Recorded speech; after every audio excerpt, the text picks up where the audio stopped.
Okay, and we're back. We're back. We've finished every Halo game. We're back. That's not true. I know it's not true. In you 2007, it would have been true. How are the people? Yeah, that's true. Yeah, when Halo 3 came out, that would have been the truth. However, you've just lied to the people, and if the audience can't trust you, who can they trust? Really? When you try a new podcast, Yep. do you listen to the first episode or do you listen to the most recent one? It's a good question. I think you know why I'm asking this. Yeah. No, you're right. I usually listen to the most recent one, actually. Good. I hope that's what most listeners do. I feel like. Go ahead. For the I guess 40 people that listen to us, you'll notice that my mic is better. Yeah. So we haven't recorded in 3 weeks, but to make up for that fact, we have let's say improved some things. We got investors. We Ourselves. We have angel investors. $3 million deposited directly into my bank account. But the only caveat is that I have to mention how great my DOS keyboard is every 13 seconds. No, that's not so bad. Yeah, right. Sean got a new microphone and I got a new apartment. So I moved. So Sean and I are no longer roommates, which is sad, but we live close to each other, so it's fine. Like less than a block. Yeah, like literally around the corner. But in the meantime, while all this shit was happening, I mean, literally, we started playing Halo 3 when I was living in the old apartment, and then we finished playing Halo 3 in the new apartment. It's super weird, but a lot has happened over the last 3 weeks. We wanted to record, something else, but it just didn't work out. But here we are. We're back. You're listening to Co-op Compatriots. This is the third episode. And conveniently, it's about Halo 3,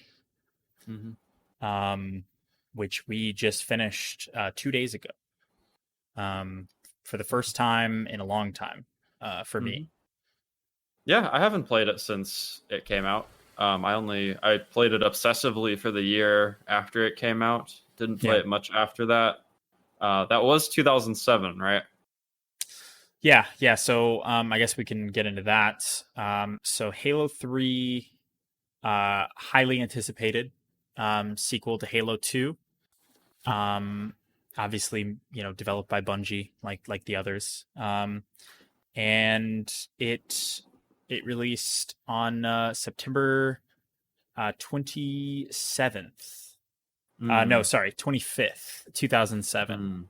September 25th, 2007. I remember very vividly. Did you have a special Xbox or did you have a vanilla Xbox? No, at this point in time, I still had the old Xbox. Mine had survived thus far the Red Ring epidemic, although it would soon after Halo 3's release fail for good, and I would wind up with one of the elite Xbox 360s. I got that green Master Chief one. Yes, I loved that one. I thought it was so cool. That was to coincide with the release of Halo. Was that Halo 3? I think so. Because I remember also drinking a lot of that Mountain Dew that they had. Yes. At the time, it was really good. Yeah, Mountain Dew Game Fuel. Yeah, they had like yes, I drank a lot of it as well. It was very good. They re-released that for a World of Warcraft expansion release, maybe like Cataclysm or something, and it wasn't as good. But that sucks. It's basically just like orange. It's just like I can't remember. I remember it was good. I don't remember what it tasted like. I feel like it was some sort of orange drink. I agree. I mean, it was at least colored orange from what I remember. But So highly anticipated. I actually maybe you remember this as well, but the a lot of people I knew bought a copy of Crackdown, the original Crackdown, because it had the Halo 3 beta, the multiplayer beta, guaranteed in the box. I think I rented Crackdown and played it. I think I did. That seems like something I would have done.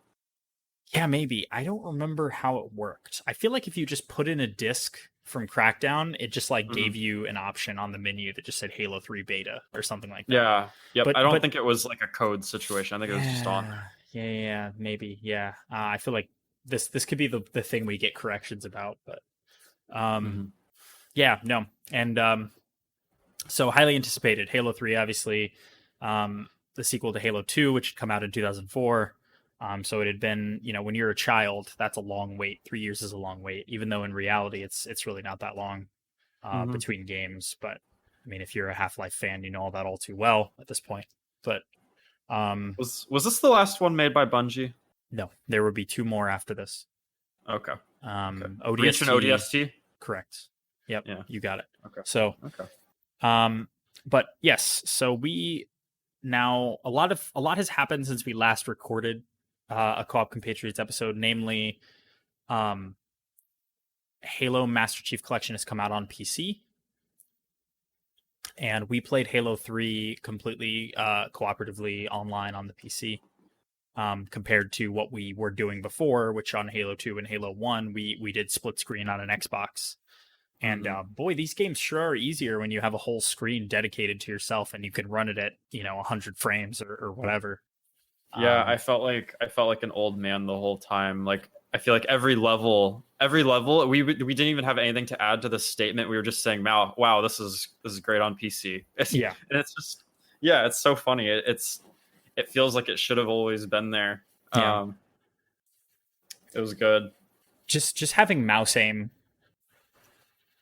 Yeah. is instrumental Hmm. in first person shooters, in my opinion. I mean, I remember not really feeling that way along time in my life, and at some point recently, like I've gotten to the point now where a first person shooter, if I don't have mouse aim, I just feel like I'm being burdened by Hmm. it. But um yeah, so originally released 2007, it came out on the Master Chief Collection for PC last month in early July. So we picked it up and started playing it, and I think we have some thoughts about it. Not as intense of thoughts as we had about Halo 1 in particular. Halo 2, I felt like we had some. Okay, maybe correct me if I'm wrong about this, but Halo 3 overall, as a video game, is the Hmm. most consistent of all of the three that we've played so far in terms of I quality. would I would agree with that. I came away from it, um, and taking the space between finishing it and getting to this point now where we're talking about it. I've come to the conclusion that there is nothing stand out bad about it that I can think of until maybe we'll get to a point where we talk about something that I forgot. Whereas like with one, there's obviously like horrible backtracking Yeah, moments in that game. Even though that comes with me also saying that I'll just come out and say one. It's probably one or two that's my favorite, yeah, just because there are a lot of little really great moments. Three is just a fine game. Like it's just yeah, and it's fun. It's a lot of fun. It's just that it was just consistent, and there wasn't a lot of like super high ups, but there also wasn't any real shitty moments. Like with one where you're going down the same corridor for like 3 hours. yeah, Uh, yeah. yeah. I completely agree. I think as a kid, Halo 3, it was never my favorite game of all time, but there was a long point in my life where I considered Halo 3 to be the best Halo game. Well, the Um, multiplayer was so like it like yeah, took over my life at the time. It was yeah, between that and Gears of War and agreed. Halo 3. I love multiplayer games where you are working towards cosmetics, which I guess is not really I mean, you just Yeah, pay for the cosmetics now, but I think that was a novel thing back then. You can correct me if I'm wrong on that, but it was very new to me. And you get all the different armors from different achievements and stuff through yeah, multiplayer campaign, and you would get for me at least. I made these friends through the internet that would or through Xbox Live playing online that would we would all be in like an Xbox channel or whatever, and they would be like, oh, have you guys gotten this armor set yet or whatever that you get from the campaign? And they would be like, no. And then we would all party up and do the campaign together. I have so many memories of going between matchmaking and campaign just to get new armor, and it was such a blast. Yeah, yeah. I think the cosmetic like unlocking things became popular around this time period in gaming because you had it in Modern Warfare 1, which was also 2007.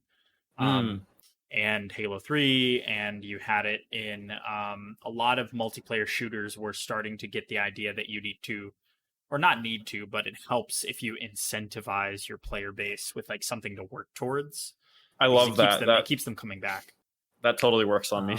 Yeah, yeah, yeah. I completely agree, and I think Halo 3 did it pretty well.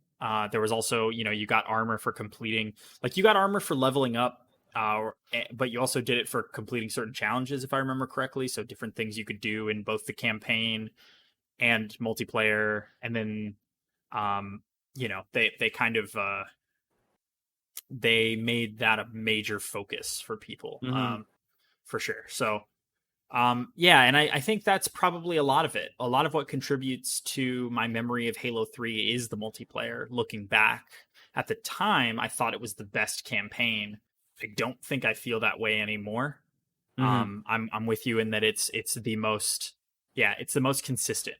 Yeah. It has a lot of good uh levels, a lot of really like I think the beginning, the first like 2 to 3 levels of this game are seared into my brain pretty much permanently. um Hmm. but I think that it is so neutral for me, almost Hmm. all the way through. I felt like we were kind of in a daze at a certain point, which I sort of Yeah. felt that way about Halo 2 as well, but I think to a lesser extent. Like the highs of Halo 2 were much higher and the lows Hmm. were much lower. Yeah. um but Yeah. and true for one as well. And yeah, I think you kind of touched on this, but I think Halo 1 is actually the best of the three so far. I think so. I think so too. And I think they just got really good at refining what was good about those games, like in terms of Yeah. their design for sure. Like, like we said earlier, I think the design of Halo 3 is probably at its best. Yeah. But it's also like I mean, you might hate that I'm saying this, but it's like the Marvel, it's like the cinematic, like it, 3 just has this grand feeling to it that I appreciate, but also that's not why I liked Halo 1. Halo 1 has this really weird it's almost like a Starship Troopers inspired sci-fi world with like these it just has a different feel to it to me. And there's so Yeah. much mystery to what's going on also versus like 3 where you've learned so much, but you feel like I just kind of it was just so grand everything that was happening. Whereas in 1, you meet the Flood for the first time and it's like this really creepy experience, and then Yeah. over time with the games I feel they get kind of normalized and just the tone just isn't the same to me. um Yeah. but Which is a yeah, natural thing to happen, right? I mean, like sure. yeah, you get deeper in the weeds with the narrative and the lore and all that stuff, and there's some cool moments there because of that. But I think Hmm. you kind of wind up missing the forest for the trees because you're just so granularly focused on like a few things in this beautiful universe that it Hmm. starts to feel really, really like none of it matters, Yeah. to me anyway. I mean, I think the central thing that keeps this game going is almost nothing outside of Chief and Cortana, I guess. Hmm. Like Well, I you, like the Arbiter a lot. yeah, the Arbiter's cool as a character. They don't give him a lot to do in this game, Yeah. character wise. Like, I mean, obviously he's there the whole time, but they don't really give him a lot to work with. And then, um, there's a lot of tertiary characters that you really like. I mean, Miranda Keys is a pretty good character, and Johnson, of course, is a favorite. But like those characters feel like they just exist now to push the narrative of Chief and Cortana forward. Um, Hmm. and I think that's to this game's detriment, like absolutely. Yeah, But I agree with I think the things.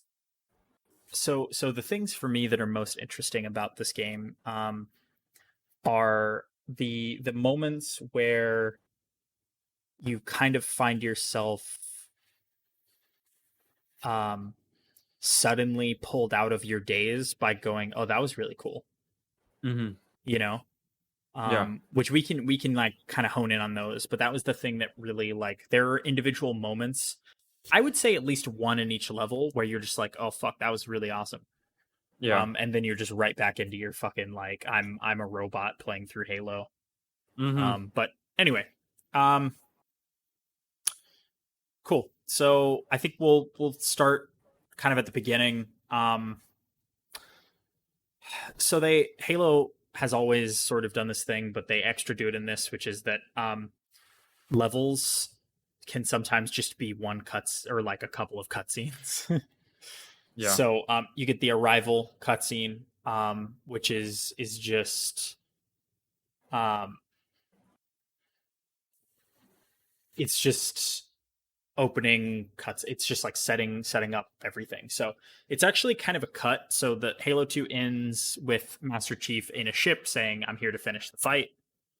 Um, and there was some marketing that went down between the two. There was like a web series and like some random fill in lore and text building stuff that kind of filled out the backstory of Chief and a lot of characters. Sorry, what were you going to say? When you said that, I completely forgot about this, but I just remembered that that live action short that I have Yeah. always loved. Yep. That was that made by the District 9 guy. I might be misremembering that. Neil I Blomkamp? I Maybe. It has that feel, doesn't it? Yeah. Oh my god, Yeah. that blew my mind. Just because the I remember the effects being so cool, and Yeah. that Yeah. um and They the way so it's shot like a war movie. it's cool. Yeah, it's for how low budget it is, and like if you watch it now, I watched it a few years ago, I feel like, and it's still really cool, but it looks bad, but like you don't care because they really nailed like the visceral kind of combat nature of it. But yeah, so that actually sets up for some reason, and I don't know that they mention this. They probably mentioned this in something outside of the game. I don't think that they ever mentioned this at any point in the game. Master Chief is just falling from the fucking sky on his own. Like he just jumps out of the ship that he's in at the end of Halo 2 and just Mm, like like he like rockets to the ground in just his armor. yeah. And when they get to him, they think he's dead cuz he's just fucking knocked out from like re-entering the atmosphere of a planet in just his armor.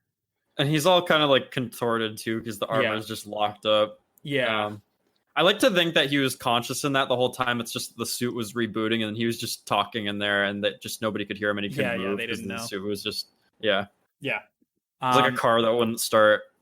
Yeah, this is kind of the re-entering of Master Chief into the rest of the world, because at the end of Halo 2 he was mostly dealing with the flood and like kind of figuring that shit out, and Hmm. he wasn't really clear on what was happening, so he doesn't immediately know that like the Arbiter and the elites are on their side.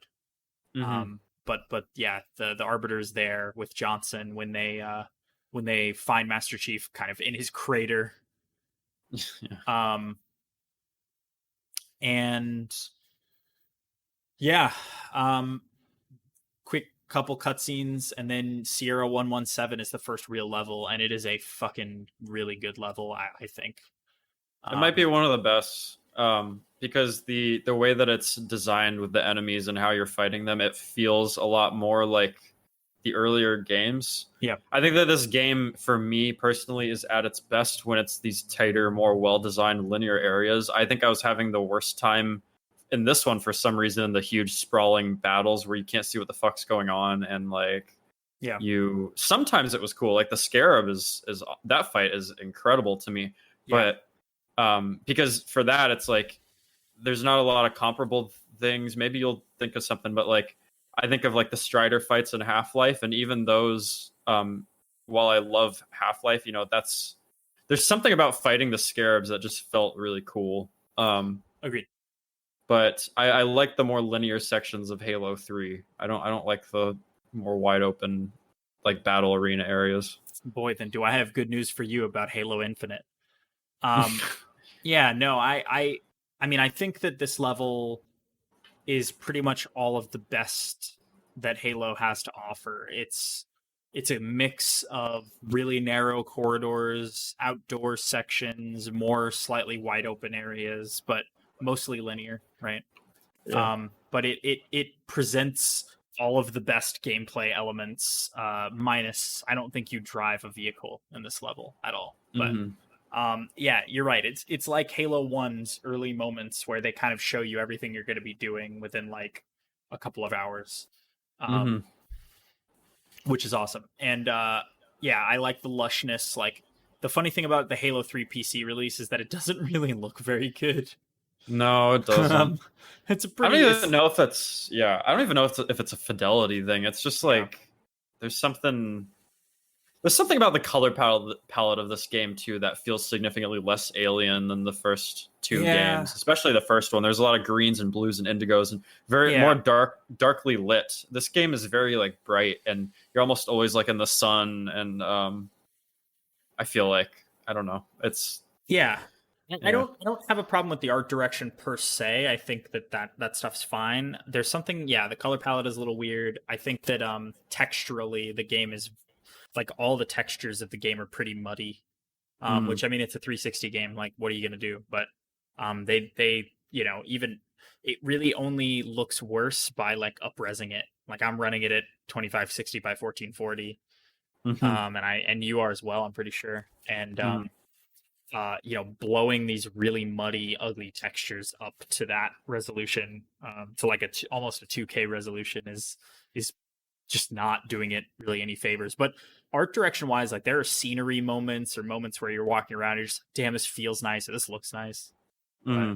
but dude, yeah, it just doesn't look good. But um, yeah, I think gameplay wise, this game pretty much feels like Halo 2 from what I Yeah. remember.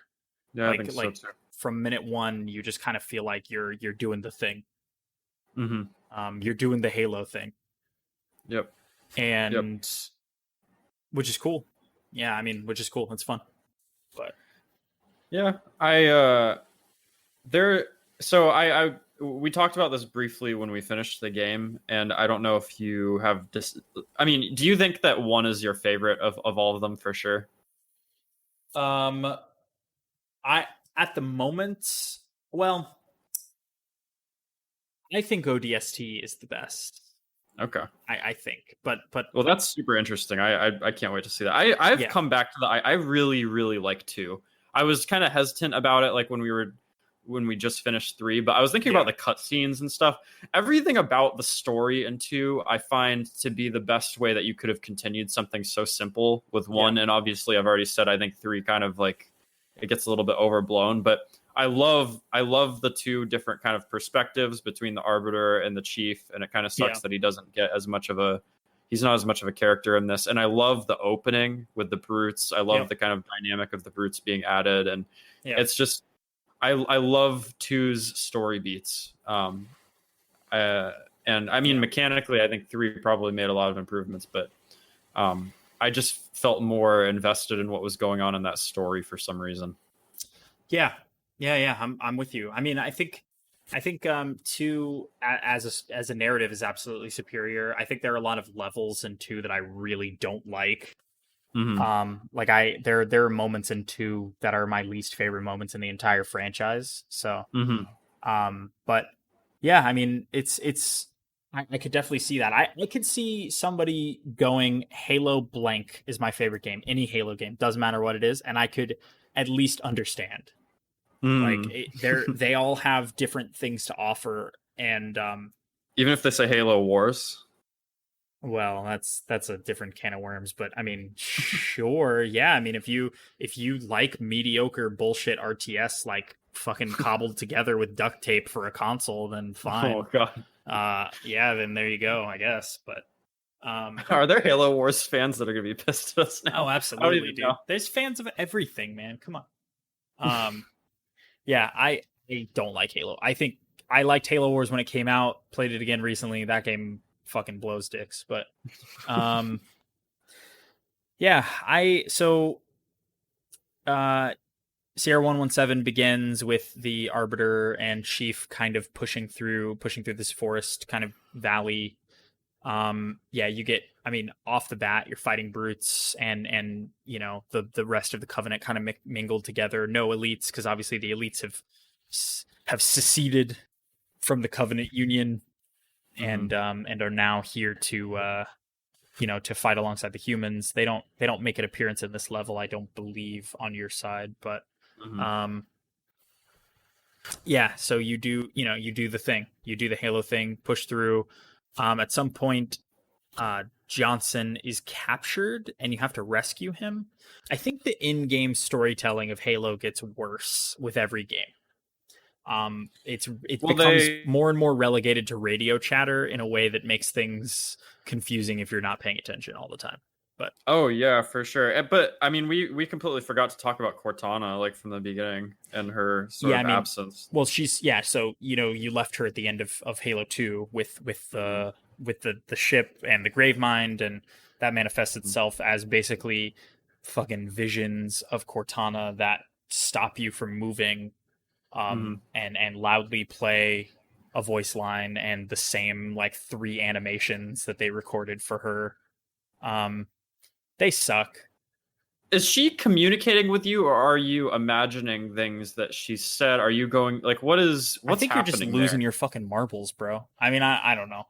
I guess she could be communicating with you, but I think she's I Is okay. Chief in love with Let me Cortana? let me just say this. On the Halo wiki, Oh god. on the Halo wiki, they The call these Wikipedia. yeah, they the Wikipedia for Halo. They refer to these as Cortana moments. They are They do times not. they do, which is a bad term, and the term is just as bad as the idea. Whoever at Bungie came up with this should be injured mildly. They should like stub their toe It or something as it's like not reparations. it's not bad in concept. It's bad in execution. I like the idea of it. I It's love anything that gives us some context to Chief as like a character that isn't like direct would be welcome, because he really isn't. I think he gets developed later in like 4 or something, right? Because like yeah, this other dude's. I don't know anything about those games because I never played them, but it was there is an interesting way that this could have been done, but for some reason the way that it was done was just annoying and gave me nothing. It was just like weird. yeah. None of these Um, none of these move. They don't affect the story at all because at no point when you're in first person does Master Chief ever talk in these games. So mhm. what these moments manifest as, and I'm gonna say, according to the Wikipedia, these are Cortana or the Gravemind telepathically addressing John 117 You said Cortana or the Grave. Oh, okay, so when the Grave Mind does is it, doing it. Yeah, but he only does it when you're actually like in his nearby. presence. Yeah. But Cortana is communicating then. That's what they're Yeah, claiming. I don't. I think that's bullshit, but I believe you. Is my response to that. I think that is fucking nonsense yeah, I hate it. because nothing of what she says is of any kind of substance. And it's just weird too because it doesn't really come across like cause, so the main idea here is that because she is like where she's at, she's kind of like scrambled, right? She's like kind of messed up Yeah, or something, and that's what they're. It just doesn't come off that way. It comes off as though the chief is losing his mind, which is what they should have leaned into, in my opinion. yeah. He seems like he's just too attached to her, and he's kind of unhinged by her absence. That would have been Um, interesting. yeah, They like kind of explore that in the other games, don't they? yeah. They do, which we can get to that. But Okay. at the Yeah. moment, you know, apparently she's telepathically communicating. In my mind, I think he's just crazy. But Yeah. um, so they basically the way this manifests is you walk really slowly all of a sudden in the middle. It grinds the gameplay to a halt to play Mm-hmm. you a 3-second animation of Cortana repeated 15 times with a really loud voice line that doesn't really mean or say anything. That this happens like 2 to 3 times in a level. Did BioShock come out before or after this? It was 2008, wasn't it? In my mind, Bioshock 1 is also 2007, but I Okay. think Bioshock was like an October game. But honestly, fuck, man. These should have been like what they Um, should have done is just had those moments come in, but like just ditch the visuals, man. Who it just there was nothing good about that. But that they should have just had weird audio commentary, like creepy kind of moments after, yeah, like in the lull between combat, maybe like something weird happens and maybe she has some comment about it. yeah. Instead of this weird like poetry shit that she's doing, that just comes off really cringy for some reason. Bioshock Uh 1 came out the month before this. So, oh, okay. so, Well, Yeah, I don't know what point I was trying to make. I think the point I was trying to make is that something about the way the audio logs work in that is it makes a lot more they sense. they give context to the situations you're in, and even if they don't give context to the situations you're in, they're interesting comments on what's going on, which Yeah, is what they maybe should have done in this situation, because they don't really provide you with anything. It's yeah, just weird shit she's saying. yeah. She's just being cringy, and Yeah. so the you kind of move through this river valley. You rescue Johnson from a brute with a gravity hammer, which is kind of the first time that you're aware of the idea that brutes just have gravity hammers now, just Hmm. everywhere. And Yeah, you versus just too, that boss. yeah, Yeah. yeah. Tarkus, yeah, Tarkus, Tartarus. Tartarus. Yeah. Um, which yeah, I mean, and this so now, and this is your first time being able to pick up a gravity hammer and use it, so that was kind of a big deal. Oh yeah, I guess we didn't mention the assault rifle is back, which I'm happy about. It wasn't in Halo 2, Oh. which is bullshit. Halo, Yeah, the every battle rifle time. sucks ass. Oh no. Every time I thought I was gonna walk up to a battle rifle and I saw it was actually an assault rifle, I felt a little sad. But That's you just know. that's just not right, man. That's just not right. Um, but yeah, so you rescue Johnson and you get picked up in a Pelican, and they take you back to um, their base, which is the third campaign level, which is called Crow's Nest, and it's basically this is kind of what we were talking about with Halo One. It's all the fun of running back through the same corridor 19 times, because God. that's pretty much exactly what you do. Like you start out in the control room. There's a cutscene that plays where everybody's shaking each other's hands and fucking good job. I don't know. And then like Lord Hood shows up and Ron Perlman's dulcet tones tongue your cochlea. Um, and he basically says, I don't know, do some shit. And then the prophet, the last remaining prophet, which is the prophet of truth. Hmm. Sounds right. Is that right? Because you were like hunting them down in two, right? Yes. So in Yeah, two, yeah. you were killing all of them. Yes, the prophet of truth. Hmm. He's pissed. He's saying, "Hey, you guys are all gonna die." Hmm. Um, and you don't believe him, understandably, because you're the Yeah. Master Chief. I feel like another thing with this game that's really weird is like in two, you get the perspective of lower ranking Covenant forces between the Arbiter and some of his like sort of compatriots, and then you get more dialogue between like brutes, right? And it's kind of giving them I guess it's characterizing these things that you're not really thinking about otherwise. In this game, I feel like the only people really ever talking are the major players, right? Like Gravemind talks a shit ton. The human kind of like Navy characters talk a lot, and the Prophet obviously, but like you don't get a lot of like interesting dialogue between the kind of like lesser, not lesser, but like you know what I mean, like just characters that aren't like orchestrating things, you know? Yes. Yeah. Yeah. The stakes of everything have elevated to a point where the only people you're interacting with are basically the top of the top. Yeah, exactly. That's Yeah, exactly what I'm trying to say. And I just there's no more like you don't ever hear from a grunt being like, I don't want to die. Like I mean you do, but it's because they're screaming that as you're killing them. But like there's no further interaction between anyone lower. Like the Prophet of Truth is pretty much your only insight into the Covenant at the moment. mhm, And that pretty much remains that way throughout the entire game. Like you mhm, lost, like Tartarus was an interesting character and an interesting angle to view the Covenant from. And if you're like an idiot like me and you read all the books and fucking whatever, then you kind of know the backstory of the brutes and how weird it is that they're a part of the Covenant at all. mhm, But yeah, I mean, no, you're absolutely correct. And the Prophet of Truth is a hilariously ineffective villain in the sense that like nothing he says really sticks with you in mhm. any meaningful way. So but this was also, I mean, it's 2007 and game writing was just not what it is now. So, I mean, Mm-hmm. for better or worse, right? I mean, like games have their problems now, but in general, people care more about characterization and consistency and things like that. Like Halo 3, I think is, as stories go, pretty fucking mindless. But um yeah, it's so the prophet of truth is like, yo, motherfuckers, we're about to burn your shit down. Um and you kind of run around putting out smaller fires around the base as Master Chief and the Arbiter for a while. Like, oh, they're landing in the hangar bay. Go to the hangar bay and fuck them up. Okay, now come back. Okay, now Mm-hmm. go here. Or whatever. Go to this place. Okay, kill them. All right, come back. The bugs show up. Um, it just feels. It's the first moment when I was playing this that I was like, oh no. Yeah. Oh It's so god.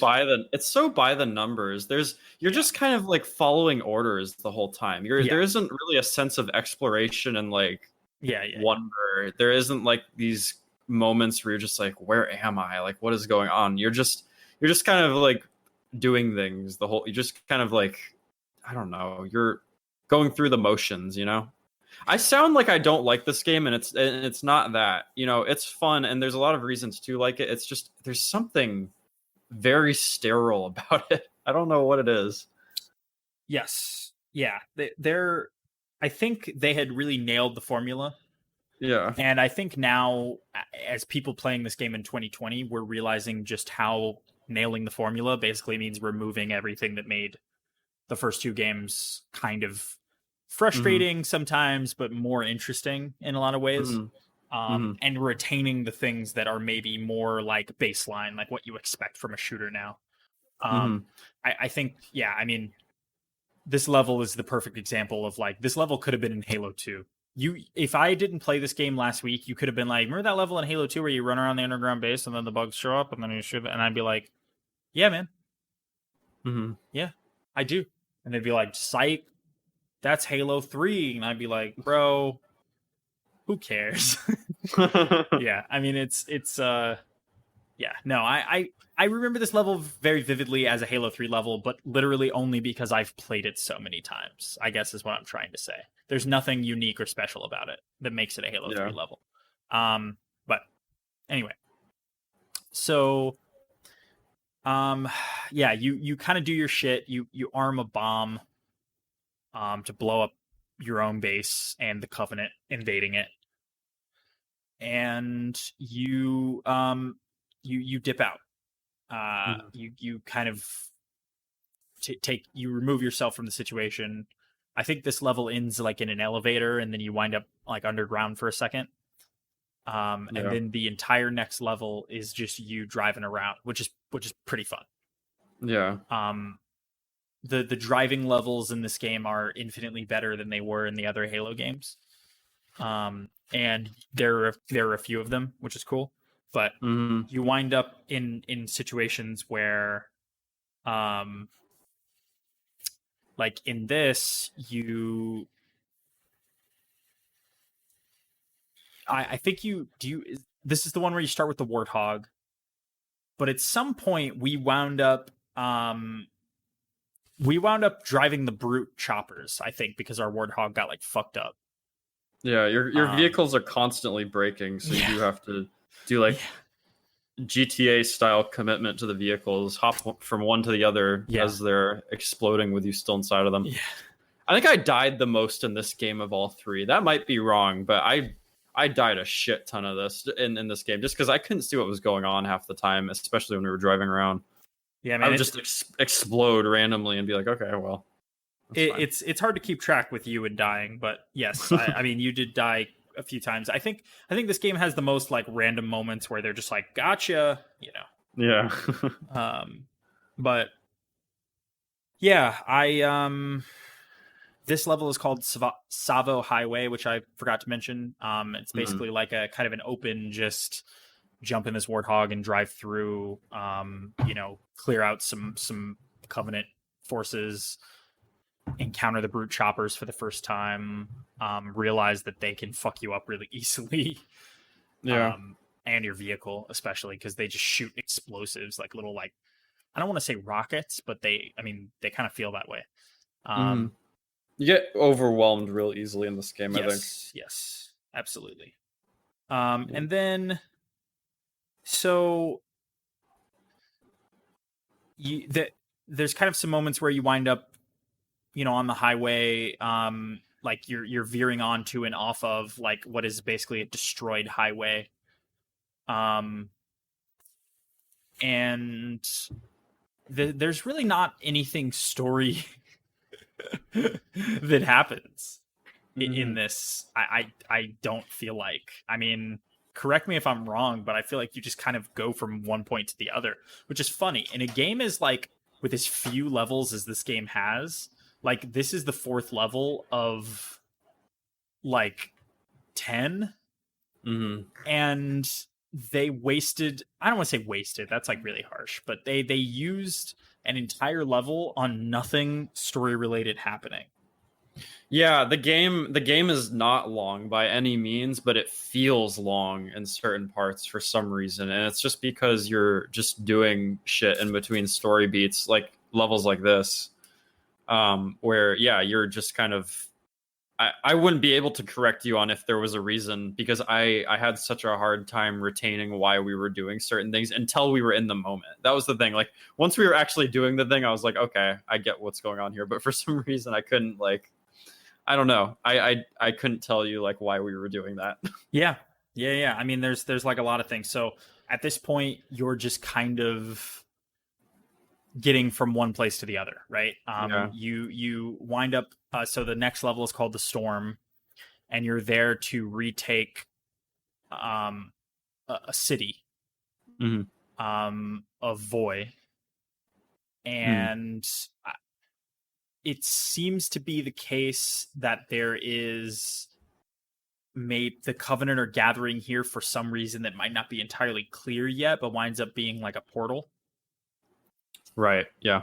um, that is on Earth for some reason, like pretty conveniently, right?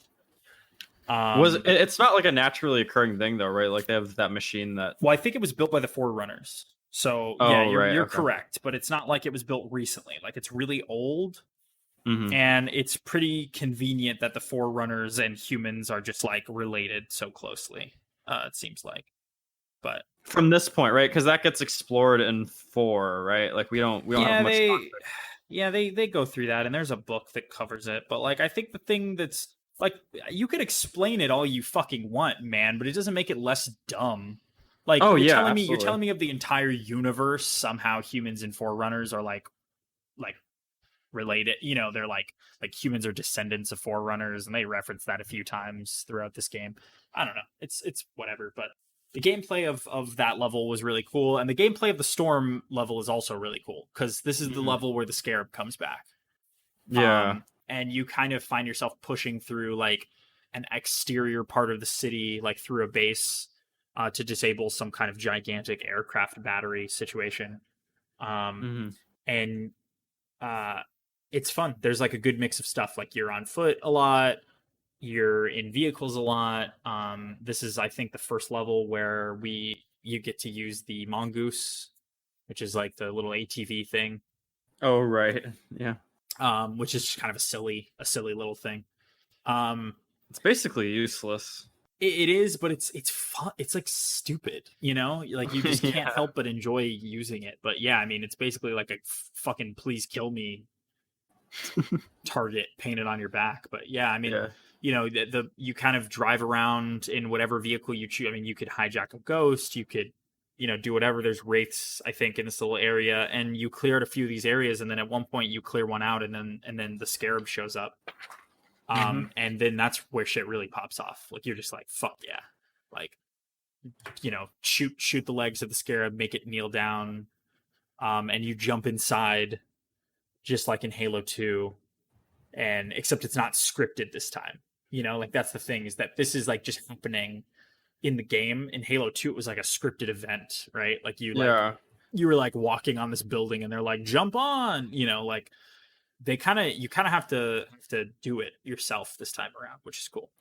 Halo is really good at like understanding that, like, because the very idea of the scarab, the way that the fighting is designed, and the way that like what you have to do to bring it down is it's pretty stupid, but also they I think they understand that it's just simple enough to be fun, and it's not like, they could have probably made that more difficult, but something Yeah. about it is just fun and what it is. Yeah. Yeah. Even though in concept it's like, why is the primary thing to bring down this vehicle Yes. like a big red target in the back? It's just a Yes. really weird idea, but yeah, it's interesting. And it's not even just that. Yeah. It's like, oh, you're telling me all I have to do is shoot the legs enough, and it like becomes very conveniently available to be killed. Like, there's just um a lot of weirdness there. As Hmm. far as like the logical consistency of it. Like in Halo 2, they made it seem like indestructible, right? Like it was a terror. Yeah. And in Halo 3, it's just like you're killing one every level now. Yeah, you kill like But three, right? yeah, Two you or do. three. Yeah, you kill Yeah. 3, I believe, and it's really fun. But yeah, it definitely hurts the believability of like the scarab's existence, I guess. Which is, who fucking really cares? But uh, it's good gameplay. Yeah, it's cool. Bringing them down is cool. Yeah. And trying to avoid getting blown up by other things in the area at the same time. Yep. It's all pretty fun. Yep. It's a cool area, and the arena is just kind of fun. There's like some ramps and shit. Hmm. It's just silly. Um, Yeah. yeah, and you do that, and then you're kind of just fighting through more parts of the city for a while, until you take down the aircraft battery, Hmm. and then really conveniently, you take down the aircraft battery, and the flood shows up. Yeah. Not like, not like in a way that maybe seems plausible. Like they literally fly in on a giant ship, right? Like they Yeah. crash. Like they crash into the city on a ship. It was a Covenant ship, right? I think so. I think they had taken over that Covenant ship, or a few Covenant ships at the very least, because there's a separate one later, which is the one that Cortana's on. But Hmm. some fucking smaller shit crashes into Earth, and suddenly there's fucking flood everywhere, and everyone's freaking out. Understandably, this shit sucks, but um, yeah. So I mean, it turns into this level called aptly titled Floodgate, which is yeah, it's the 6th level. You're at this point, you're a little over halfway through the game, at least in levels. I think the levels start to get longer as you get into the game, deeper. Sure, But yeah. but in terms of overall levels, you are now halfway through the game, and you basically fight back the same way that you just came, Hmm. but but you're killing the flood this time. Yeah. Which, god damn it, if Halo doesn't love to reuse environments, man, they must have been, low budget game development right here. There and back again. It is fucking same literal place again. I mean, it's wild, but you know what? It kind of feels like it's really weird because at this time games weren't all trying to do like games weren't all trying to have open worlds or semi-open worlds, or like put in these things that are trendy in games, even if they weren't necessarily in their predecessors. Like it's Yeah. just that's just kind of how games are made now. Yeah. Maybe they were always made that way. It was just different stuff back then. But a lot of parts in this game in particular, I found myself thinking like, this almost feels like they just wanted to make an open world with certain stuff. Like there's areas where you have to go back and forth through the same spot, and it's just like, well, Yeah. there was a different way to do this at that point. Like, I'm by no means somebody that thinks that open worlds are like the solution for anything, and in fact, I think that could have actually been bad. But there's something about repeating those areas that just doesn't work. It like never worked, I don't Yeah. think. It certainly didn't work in one. In one, it was like debilitating. Yeah. In this, it's not quite that bad, but I think they just do it too many times. Like you just at yeah. this point, there's been 3 games of this. They Mhm. do it all the time, and it stopped being fun pretty much Yeah. immediately, and is now just really rote. And so, you fight back through the same area. The floods suck just as much shit to kill as they always have. They're again, I mean, the design of them is always really cool, and they've added some new forms. Mhm. Um, they've added like a flood that can transform.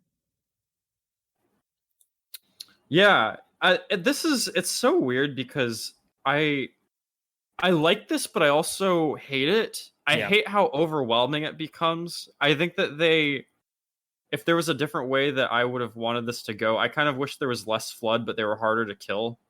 Um, but it's just so like overwhelming. You just never yeah, know. Like, I feel like I'm being shot from every direction at every point in this game because now you have a flood that. Well, I mean, they've always like shot guns, right? Like, especially if they yeah, take over like human soldiers, but you have those ones that hang up on the walls and shoot projectiles at you and yep. stuff. Yeah, there's a Um, lot of moments where you're just getting shot and you're like, where the fuck am I getting shot from? It could be anywhere because they can literally be anywhere now. Yeah. yeah. Um, And then the grave mine starts talking to you, right? Because you get on that ship, and then he's like, I he think starts talking to you that's at this that's a point, right? No? decent bit later, Oh, right? really? Okay. For some No, reason, I no, no, thought no, he no. talked here too. Yeah, yeah, you're right. You're right. You're right. Um, Oh, yeah, because you get onto the ship, and near the end of this, and you find Guilty Spark. right. But you realize that Cortana isn't there. Hmm. Um, yes, yeah, yeah. I don't know. You might hear something at some point from the grave mine. I guess you do, but it's not a lot. It's a little bit of grave mine, and then you realize that Cortana's not there, but you find 343 Guilty Spark, which the fucking worst character in the whole franchise. Um, Yeah, it's another weirdly not necessarily lost opportunity, but just like yeah, Guilty Spark is like why was this the guy? yeah. Why'd you pick this guy to come back? You could have picked anybody. Hmm. You could have picked anybody. Instead, you picked fucking the worst character again. So here's another thing I'm wondering is like, how do you feel about the way that they kind of developed the grave mind and the floods sort of like cause in this? Because the way I remember it going into is that he almost or it, I guess, whatever, like he was kind of like an equalizer, right? Like he wanted to like kill everybody. He was just gonna like just kill everything in the universe. And then in this, he's like oddly pissed the whole game. It's really weird. I Yeah, feel like he's a completely different. There's a completely different tone with the way he talks in this game. yeah, Every time I he would talks, agree. he's super pissed. But in two, he's like this weird sort of pensive like Yeah, voice that like I don't know. It felt very different in that game. he seems omnipotent into like all Yeah, knowing and very wise, and like he's just always existed, and there's no way to get rid of him, and he's just a fact of life. Eventually, the flood will always be. yeah, Um, and it worked so well because the only thing you can really do with them, like yeah, the more you tell about the flood, the less interesting they become. They work best when you don't know much yeah, about them. And to introduce a character like that, I think that it works, but it worked because it was so at odds with like what you initially thought of them as. And then in this, they almost seem like their own faction, which was really weird to me because that's not how I really view them. yes, They're like the antithesis to everybody trying to come out of this with their own like goal, like the humans, the covenant, and then I guess if the elites have their own yeah. sort of thing, even though they're allied with the humans. It was strange to me. It's almost like an agenda. Yeah. Um, yeah, it's very odd, Mhm. and I guess I don't have a problem with it per se, but I think they don't like that could be interesting as a setup. Like obviously he could have just been fucking not being truthful. you know, Yeah. in the last game. Like not that wasn't really who he was or Mhm. they, whatever it is. But what's interesting is that they don't even really feel like taking the time to develop that character. He's the Gravemind's just there all the time, but they Mhm. don't do anything with him. Like it's not like he like there's any interesting revelations or he doesn't reveal anything or nothing really changes at any point. It's just kind of like they're just there to kind of act as Another antagonist. another antagonist, and that Yeah. becomes especially clear later on where it's like a cartoony like villainous intent kind of thing. But um, it's pretty shitty. Halo It 3 is. sucks. Oh. It doesn't suck. Yeah, It was just weirdly underwhelming. It yeah, wasn't bad. It's just weirdly underwhelming. yeah. I actually kind of like fighting the flood in this. I think you don't like it, but I like the way I did they start reanimating like dead bodies and stuff in two. Also, I don't remember. I think they even did that in one, if I'm not Did they? mistaken. Maybe Well, I whatever. It looks cool in it this. Though does. Yeah, everything that happens with them looks cool as yeah. hell. They actually pull a trick in this game where in some levels you will fight your way through and kill a bunch of Covenant, Mhm. and then you'll get to like a part in the level, and then they'll make you turn around and go back, Fight the um, flood. and fight the flood versions of all those people you just killed, Yeah. which is really fucked up. But um, yeah, so you kind of do what you got to do here. You find Guilty Spark. He tells you, or oh shit, I guess I left something pretty big out. The portal opens and you go through it in this level, right? Right. Yeah. Um, so uh, yeah, which places you else, somewhere else, but you're not really sure where. They kind of don't really, I mean, which whatever, you don't need to know everything immediately as soon as it happens, but you kind of don't really know where you are. Really? um Yeah, I just don't remember. I was yeah, hoping you would yeah, know. no, you just go through a portal and you're just like, yo, what's up? Yeah. You're on the arc now, which is what they call like installation 00, which is basically like the kind of linchpin for the entire Halo project. Like all of the Mhm. Halos are connected to this situation. Mhm. And the yeah, the prophet of truth is gonna go and he's gonna fire every single Halo all at once because we gotta up the ante. Uh, and yeah, they think we've already talked about how religion is bullshit and the Great Journey is fake. Um, so obviously, we want to stop this shit from happening. And yeah, this is where we picked up pretty recently, which is it's called the Ark, and it's a big desert. It's a pretty Right. long level.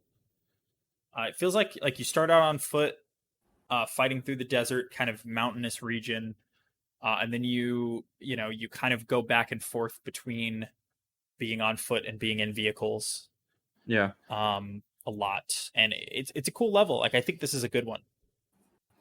Yeah, I like this one. I do. I think this is a good one. I mean, um, it's not incredible, but Mhm. I think it's again just like the first level in this game, an example of like all the best that Halo has to offer.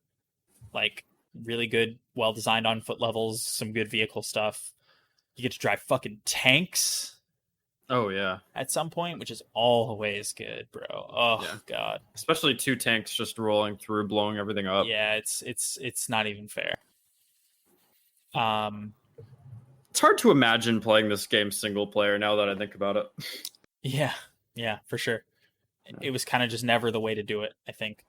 Mhm. You could and we did, but I think that Yeah. the Halo games always felt better as co-op games.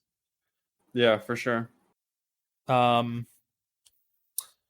yeah, so basically what you're trying to do is 343 Guilty Spark is going to take you to the cartographer, um, and you will, um, you're gonna kind of prevent Prophet of Truth from being able to just obliterate all life in the entire galaxy.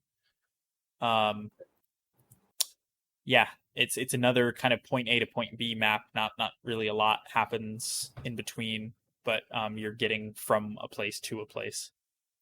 Well, Um, isn't the whole point of these things is to kill the flood, though, right? correct. Like that's Yes. why they were designed. Well, But the the flood way killed the Forerunners or something. it kills everyone.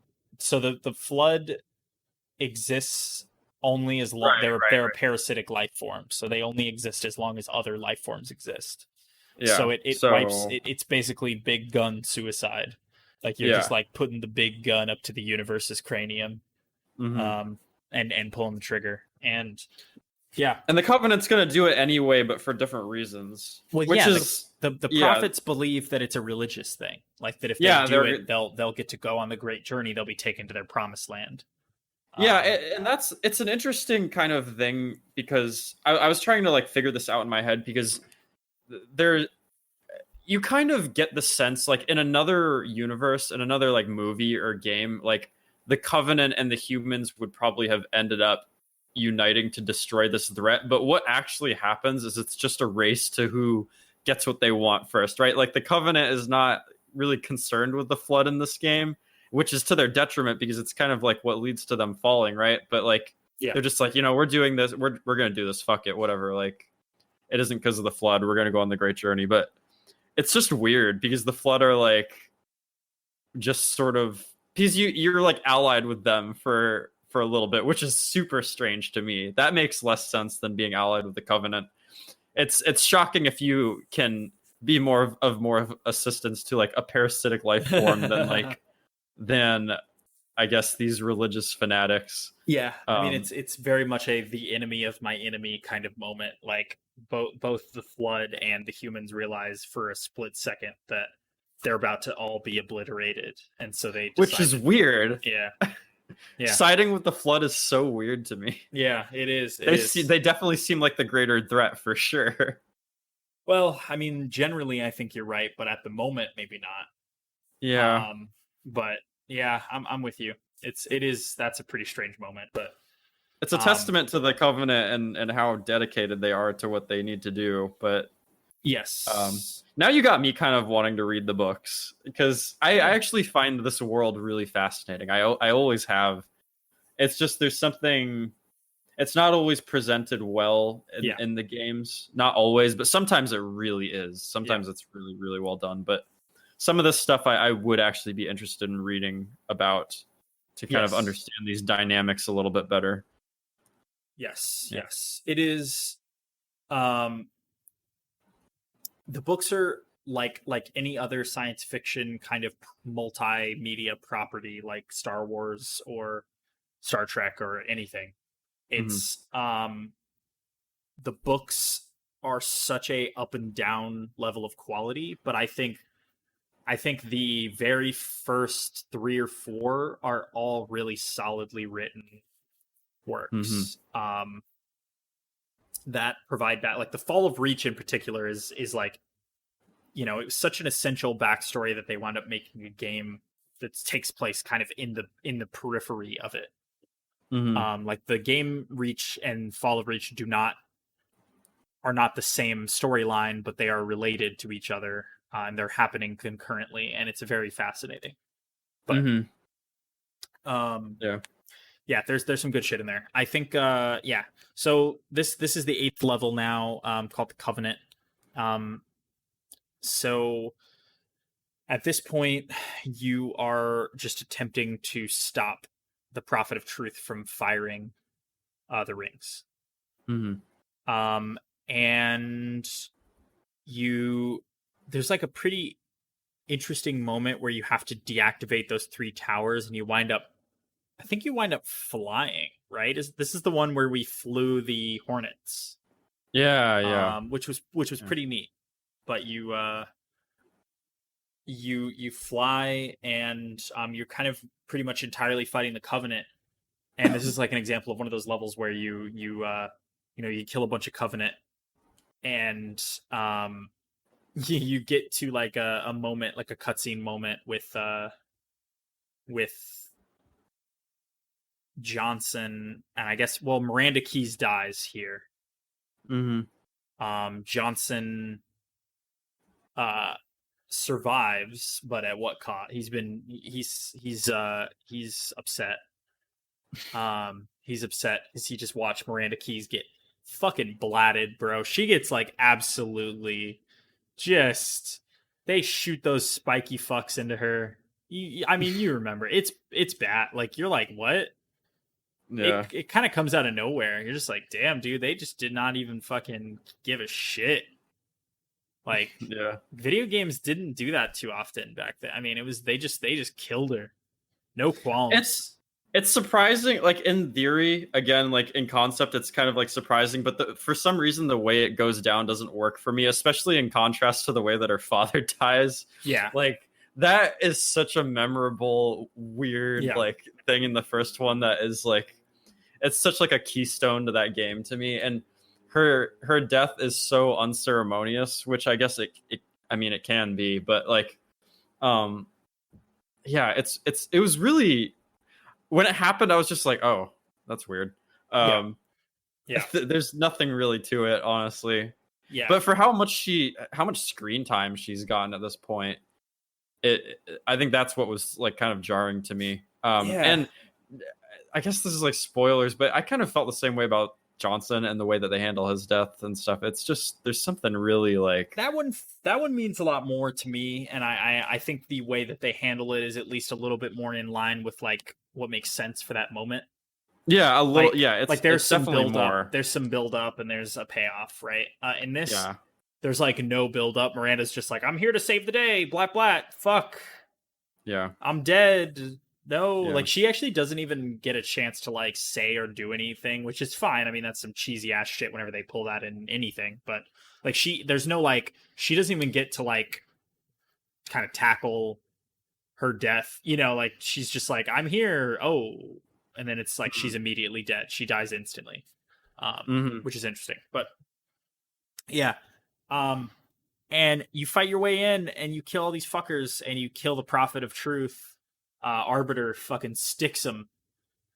just fucking gives him the sword, bro. Just like the energy sword, 2-prong, the shocker, man.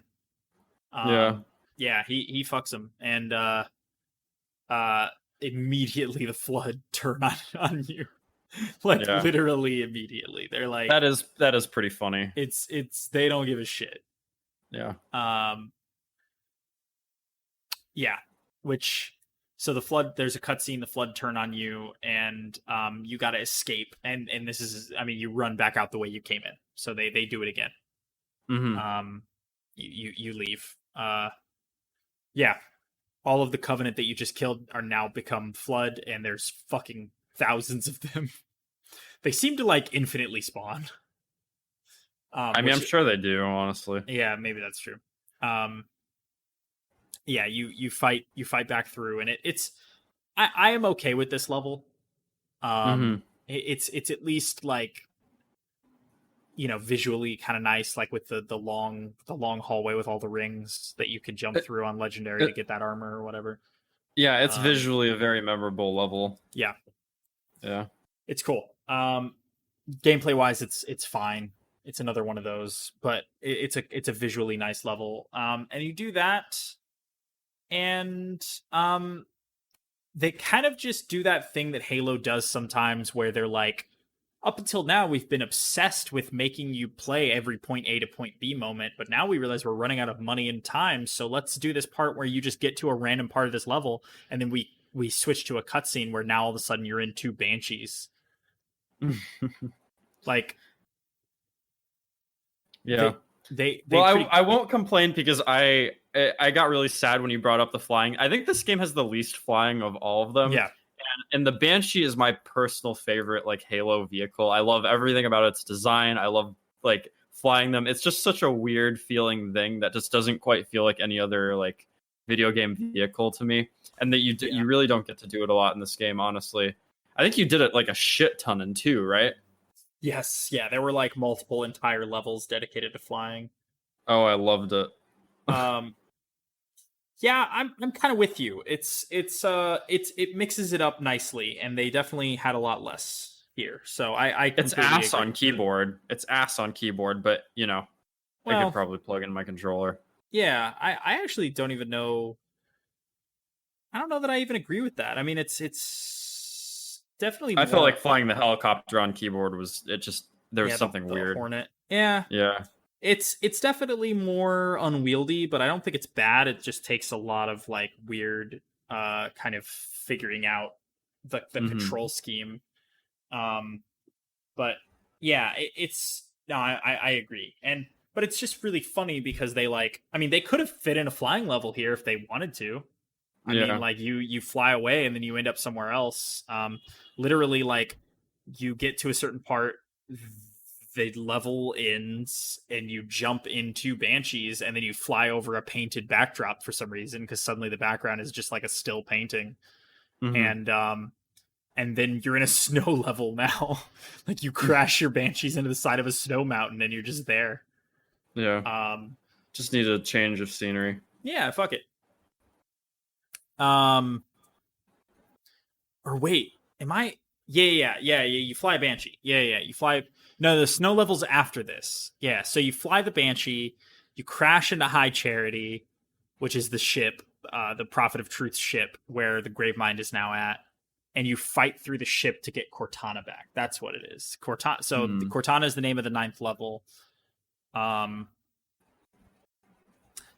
it is a really boring level of just fighting the flood in like samey corridors, and they do the shit again, bro, Yeah. again, where you start off at the beginning, you run all the way through the level to the end, and then they make you run all the way back to the beginning. They Yeah. A fucking lot of uh, a lot of the remainder of this game at this point, if I remember right, is just kind of feels like you're fighting the flood and you're just yeah, you don't find any more Covenant after this point. yeah. And right. And yeah, that sort of going back through corridors thing is repeated here. Um This game sucks. yeah. No, aw. I feel like I hope that that's not me. I definitely feel like I'm being down on it, but I do want to be honest. I was definitely surprised at how much I. It doesn't suck. It's just We kind of so we beat this in 3 sittings, and the yeah, third sitting was the hardest one for us, I think, to sit through. Like yeah, I think this last like third of the game, this last quarter of the game, I guess, is pretty boring. yeah, Um, and I think the flood are mostly to blame because they're just not that fun to fight. yeah. Well, Uh, it's just there's too much of it, yeah, and by this point you're sick of it, and nothing really interesting. Man, we're pissing off at anybody who's listening is probably pissed off. this game fucking sucks, bro. Let me just wait till we get to the end. Just wait till we get to. If you're mad now, just wait, bro. Just wait till I rate Oh, this game. I No, agree with that. yeah, I have issues with the end for sure. yeah. Actually, Um, like actual issues. yeah. But yeah, So, uh, yeah. So you fight through this fucking flood infested ship. It feels like this level is kind of building up to like an encounter with the Gravemind because they do those quote unquote Cortana moments where Cortana is talking to you and they do those a little bit and then it switches over to the Gravemind and he's hmm just saying shit at you that means like nothing. Like I think he's oh yeah, I think that this game. This is just me spitballing at this point. I kind of feel like, based on how fun I guess how we both feel like the Scarab fight is kind of fun. These levels almost need more like kind of caps to them, right? Because yeah. like it's not like the fight with Tartarus was bad or anything. That's the really weird thing is like there's so many examples of games like putting shit in and then it just like not working or like adding some element that we all reflect on with it poorly. But Yeah. this game almost needed more kind of like weird risk taking. Like you could have had some sort of boss fight at the end of each game, but not quite a boss fight. Just make something kind of engineered in the same way you do the scarabs, because that's like kind of a boss fight that doesn't really feel like a boss fight. Like there's no like health thing for the scarab. You just kind of do what you got to do, and it's fun. But there's like nothing to bookend these levels. I think that's what it is. Like you do something, but you don't feel like you did anything, right? Like fighting the grave mine would have been actually pretty cool. I don't know how that would have worked, but I also, I mean, I don't know. There's, I don't know. There's something that could have been done there. Yeah. I mean, I think the problem with it is that they build up the Gravemind throughout Halo 2 and throughout 3 as an antagonist. Poorly in 3, I think, but they build him up. Yeah. And they kind of insinuate that there is going to be a reckoning with the situation. And the reckoning just winds up being you arming another bomb and blowing up the entire place that he's on, and never thinking about it again. Like, but you don't. But you know what I mean? Like, you don't do it right. Like in like if I have to draw a conclusion, right, or a comparison, right? Dead Space is like a similar type of enemy, and as you're progressing through that first game, you're having these kind of encounters. Like it's the same enemy the whole time, but you have these encounters with this like overarching kind of creature in different and unique ways, in ways that I fully believe Bungie could have done. I think that they have demonstrated, like, in these games, there's little moments that feel very unique to Halo and are also good, like the Scarab fight and other kind of like encounters like that. But you're delivering cutscenes almost, right? Like you don't actually get to do that. Yeah. You're just watching it happen. Yeah. Yeah. I mean, they've now relegated. They go, okay, well, we know what people like about this game. It's the shooting and the scooting. So you get to do all of the shooting and the scooting and literally none of the other things. And so it's all the interesting shit is relegated to cutscenes. Which is fine. I mean, there's nothing necessarily wrong with that, but I don't even think the content of those cutscenes is interesting enough to justify their existence. Like, the Gravemind literally drops off the face of the earth after this level. Like maybe you hear from him in the second level for like a second, but you like there's almost nothing about the ending of this game that feels like you've accomplished a mission. You got Cortana back, cool. I don't know. So yeah, so you do this, you fucking blow up the ship. That the flood, you know, the horse that they fucking rode in on. Get out of here. Get out of here. And you fly away with Johnson to go and activate the ring. The single ring that will obliterate, I guess, just enough of the universe to not kill Earth also? Is that what it was? Question mark? Yeah, you're turning on the ring now. You're the reason 343 is going to help you is because you're actually doing what he wants. Okay. That's the whole thing there. Right. So he's like, yeah, bro, cool. Yeah, I'm here for it. Yeah, see to your own extermination. Fine, fuck it, fucking fine. Yeah. So you go to activate the ring. This is the snowy level. I like the beginning of this level. The snowy fight up the hill, and then you get into the control room. And then it's just everything after that sucks ass. Yeah. Like you like, I mean, whatever. You fight your way in. We died a couple times just getting swarmed. The flood are pulling that fun trick that they have where they just show up with rocket launchers sometimes and one hit kill you. Yeah. Which is super chill. But yeah, and you kind of fight your way up this mountainous, snowy region into a control room. Another cutscene plays in which Johnson is basically like, "Hey, I'm gonna turn the ring on," and 343 is like, "Wait, but I haven't finished. I haven't. It's not ready." And like Johnson's like, "Like I fucking care." And 343 is like, bro, are you gonna turn this on while it's not ready? Because it will destroy the ring as well. And because he is a simp, he's a simp for the Forerunners. He cannot allow that to happen. But he's like, are you gonna turn this on? Because it'll destroy the ring. And Johnson is like, bitch, you guessed it. And he kills Sergeant Johnson in this cutscene. It's funny. It's funny the way the thing plays out, because it's sort of just like panning over their conversation, and then it cuts over to Chief, who's like watching the door while they're getting the shit done. Like Chief is like not even looking, and all of a sudden you just hear like, ah! And you're like, bro, what? And you look, and Johnson is being like roasted. I feel so bad, but I like burst out laughing at the audio for him being shot. Yeah. It's so comically dramatic sounding. Yeah. His voice goes up like I don't know if that's actually how it sounds or if there was some weird audio glitch, but for me it sounded so high pitched and weird. No, I think I think that's just how it is.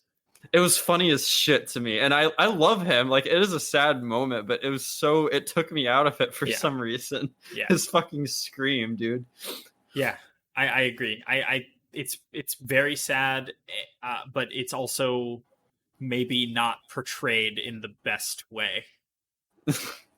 Like, it's maybe not portrayed in the way that Johnson as a character deserves, I guess. Mm-hmm. But I mean, fuck it, whatever. I mean, you know, who cares? Yeah, it's a video game. This game's for children. They designed these games for fucking children. Like, come on. That is we are kind of coming off as those people that critique Star Wars. Yeah, I mean, but it's true for Star Wars, and it's true here too. Like these, like, yeah, they're rated M, whatever. These games were meant for people to buy for their kids. Like, I mean, the story is so inconsequential at this point. They're just phoning it the fuck in. Doesn't even matter.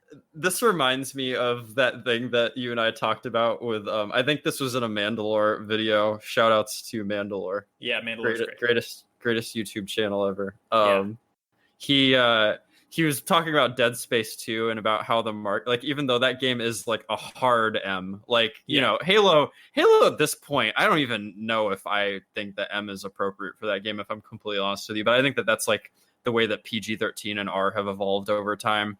But it's not the same thing, but to me, I draw those adjacencies. But like, it's really funny because Halo 3 is M rated, but it does feel in a lot of ways like it's designed for kids. And then, you know, Dead Space 2 is like basically marketed towards kids with that whole ad campaign of like, oh, your parents are gonna hate this. It's like, dude, what do you mean? Yeah. Well, I mean, the marketing for that game was so you shouldn't even have the mark. Yeah, right. Like, I mean, I think they just it's pretty clear that EA did not know how to sell.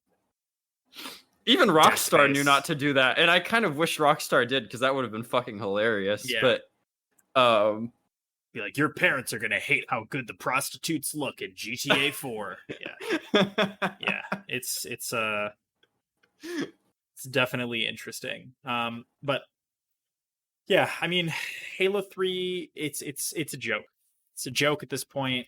No, nothing matters. Johnson fucking dies. I mean, the moment where they're talking is like kind of like I found it impactful, but it was sandwiched between moments that just mean nothing.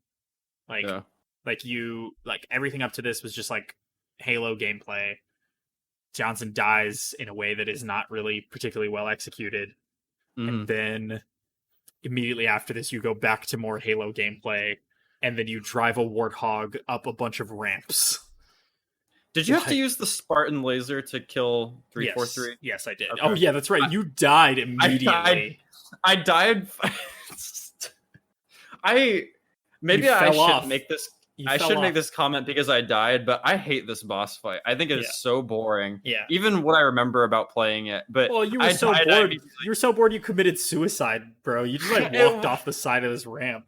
It wasn't on purpose, but it should have been. Yeah. I maybe subconsciously I didn't want to be part of that, but I just backed up and fell off the cliff, and like you you finished the fight hashtag in like 5 minutes, and Yeah. and then everything after this, I think, is so um the platform driving, it is so underwhelming in a criminal way to me.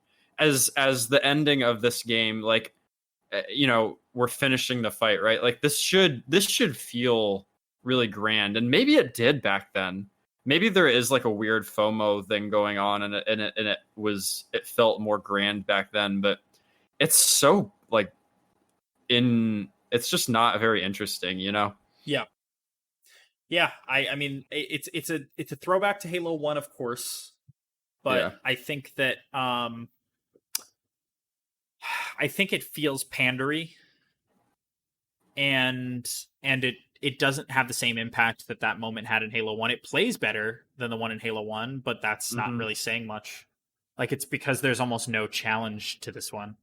You just Well, Halo, it's like the same thing happening, but like Yeah. somehow when it's happening in one, you are in the moment. Well, In this, I don't know why, but I didn't feel in the moment here. you have a timer in Halo 1 that's like forcing you to hurry, so you feel really rushed and anxious. But Okay. also, the corridors and the areas they expect you to drive through in Halo 1 are so much more demanding. In this, it's like a wide open space. And they don't seem to give a shit about what you do. It's like, bro, drive left, drive right. Who even cares? Just don't fall in the holes that are massive and well telegraphed. So, and don't get hit by the sentries, which are like not like who cares? There's like flood around. You might as well not even shoot them. I mean, I was shooting at this point. I was shooting them just for fun, and shooting them just so you could stay awake while I drove. That makes me sound terrible, but it is true. I was at this point, my eyes were glazing over. It's just there's something about the end of this game that does not hook me. Yeah. It's and maybe it's just because the weight of what you are actually accomplishing and what you're doing is somehow not like, it's not conveyed well, you know? And it should, like in writing what you're doing, it's all cool. In writing, everything that happens in Halo is super fucking cool. Yeah. It's just that they find ways to make it not cool. Yes. For some reason. And I think we should be clear. The endings of all 3 Halo games are not good. What's the ending of 2 again? It's also a driving thing, or no? No, it's not. It's not. But you do the Tartarus boss fight, but it's basically the same thing up to that point. Like, you're fighting. Oh, that's better than this. You're just fighting a bunch of Covenant. You get into the control room. You do the Tartarus boss fight, and then there's just like a cutscene. And I liked that fight. Yeah, I mean, that fight's okay, but I think that the problem, the ending, the last like couple of levels, the last 2 to 3 levels of every single Halo game are always the worst part. Yeah. I think. I mean, I don't know, but yeah, it just gets to the point where they seem like they're just like, fuck, we got to wrap this shit up somehow. Yeah, I don't know. It's whatever. That's just kind of how it goes. But first-person shooters really took a turn at this point.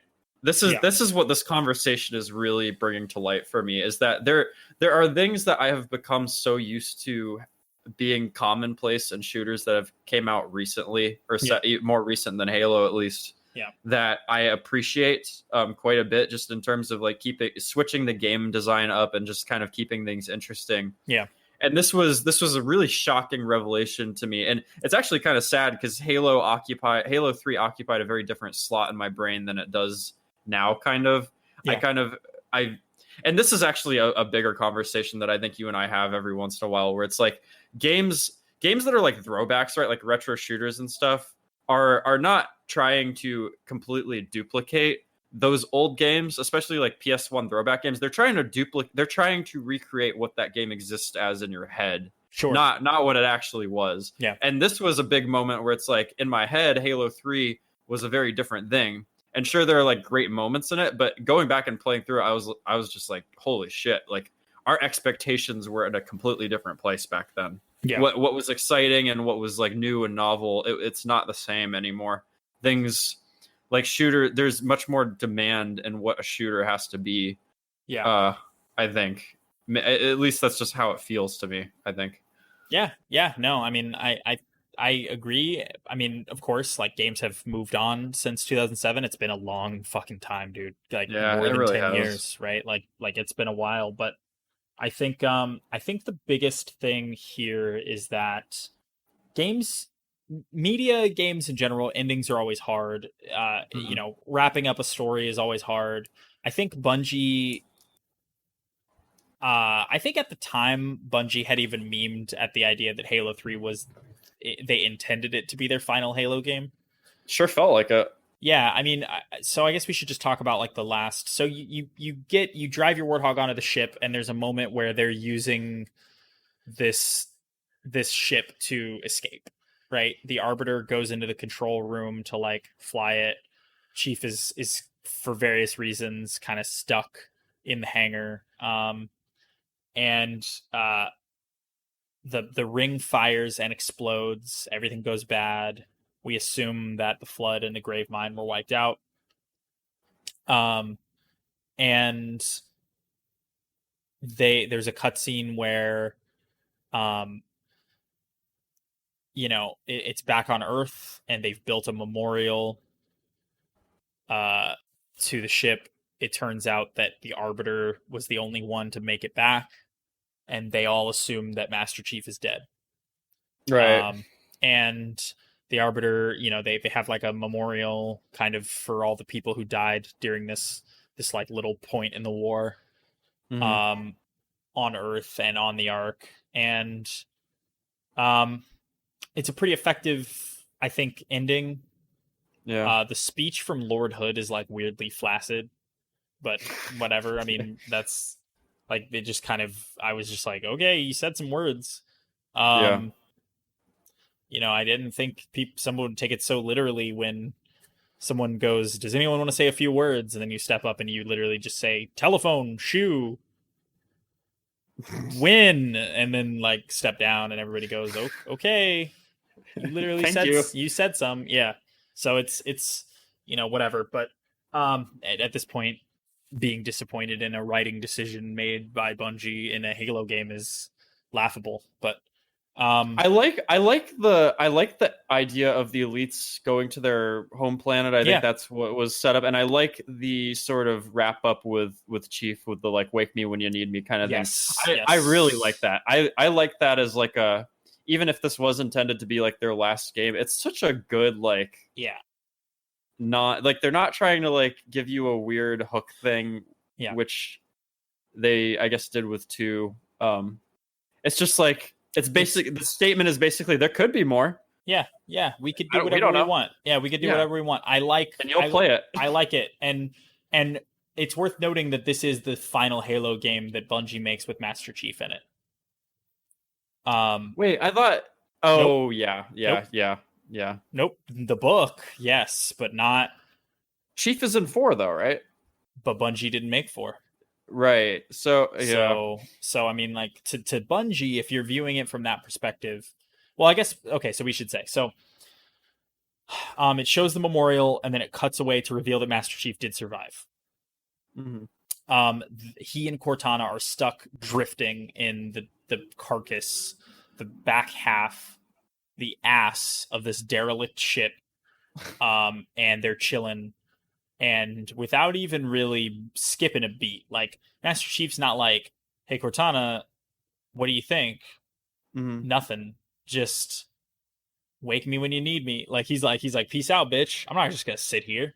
It's a real. There's the way that it's just the conversation and the tone in this is so lonely and Yeah, weird, and it reminds me of the first game. Like the first game has these very kind of like isolated moments, and I love yeah, that.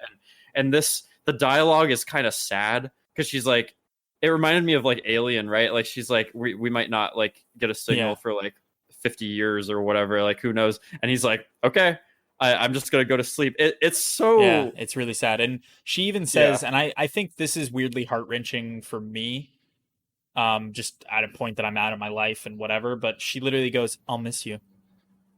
Yeah, And yeah, it's I don't even think he says anything. He doesn't. He doesn't. It was almost the fact that he didn't say anything. I kind of doubted if she actually said that because it's so quiet. Yeah, I, she I like the voice remember I delivery remember wanting there. to be like, did she just say that or not? It was really Yeah. weird. It's pretty yeah, it's revealing into both of their characters, I guess. I mean, obviously he really cares about Cortana, but I mean, he's a human being. He like can't just sit around for 20 years like she can. Hmm. And if you go into cryo sleep, you're not going to age or anything. So, I mean, it makes sense like what's happening. But it's pretty effective, I think. It sets a melancholy tone, and Hmm. it's really fascinating to me that this was 2007 and we did not get a follow up to the Master Chief story for like almost another.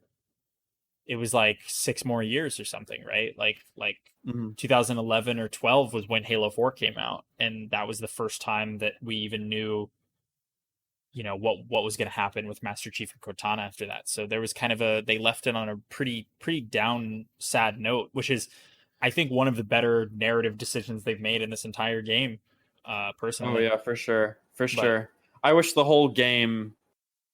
I and I know a little bit about 4, right? Like this is actually kind of making me wonder if I'll enjoy that game because I kind of wish that this game played into their relationship in a more meaningful way throughout. Because like this ending scene captures that so well, and it's so upsetting to me because I know they're capable of that. It's just that for whatever reason they didn't think that that was important yeah, up until here. And this one moment, it's like, fuck yeah, like this is great. I love this scene for some reason. yeah, yeah. I agree completely, Yeah, and yeah. it's so much better than the rest of this game.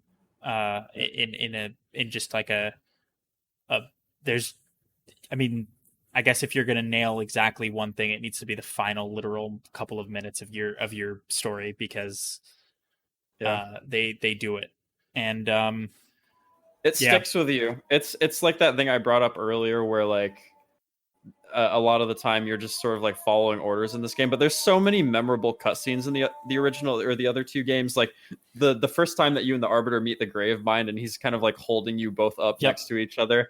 Like that is such a weird, funny scene, mm-hmm, and it's well done, and the everything about it is so cool. And the other two games, like I feel like have more moments like that. This game is just every cutscene is either people talking or something some shit, I guess. I don't know. And then this one is like really good because it reminds me of those other games. Like something meaningful is being yeah, said, um, yes, even though there's so little dialogue.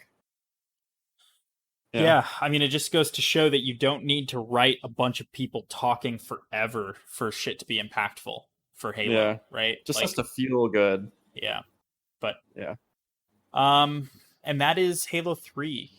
yeah. Um, I think we kind of glossed over a lot of things, but I think that if you listen to the Halo 1 and Halo 2 episodes, you'll understand why that is. Mm-hmm. Because a lot of this game is the same shit, but more of it, Yeah, or slightly different. yeah. Um, I think it's worth noting that like there's a few gameplay changes in terms of like they've added the brute shot. Mm-hmm. They've added, or maybe was the brute shot in two? I don't even fucking remember. Um, I don't think so. I don't think there are weird pistols we're into. Yeah, the weird like the thing that kills Miranda Keys with the Yeah. with the yeah the brute grenades. I don't believe we're into Mm-hmm. the spiky boys. Obviously, you have the gravity hammer now. The brute vehicle, the chopper. Um, yeah, lots of little edge case additions, but I mean, the assault rifle's back, which is a really, I think, a good change in my opinion. I love that gun. It just feels good, but Mm-hmm. sounds cool. But yeah, I think one thing that we obviously, always talk about is like the music. Like, I think Marty O'Donnell is like the consistent high point of every game. Yeah, I think the music is really good. There's nothing bad to say about the music in this. In fact, there was a few new tracks in this that I think you and I both ended up really liking. Yeah, The music is very, very, very good. it's incredible. Yeah, That it's definitely incredible. wasn't. Yeah, that definitely wasn't suffering in this game at all. Yeah.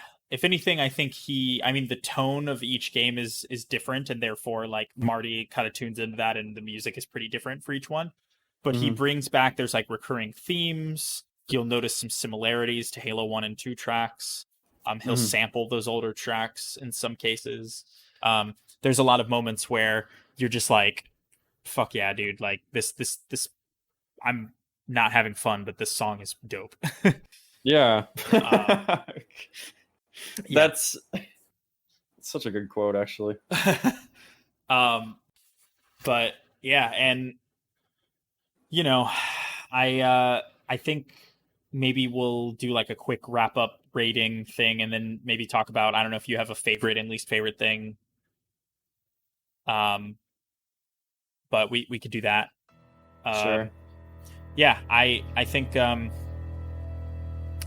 if you were gonna rate Halo 3 on the infinite scale from -10 to +10, 0 being neutral or average, what would you?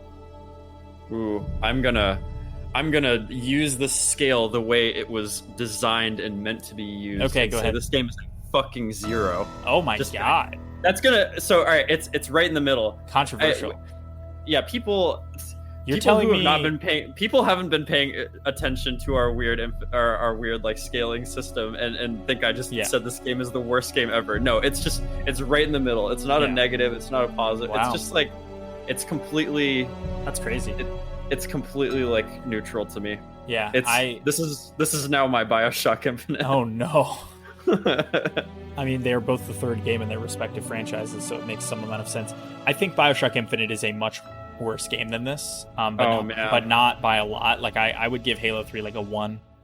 I seriously, I think we need to both play BioShock Infinite and have like a talk about it.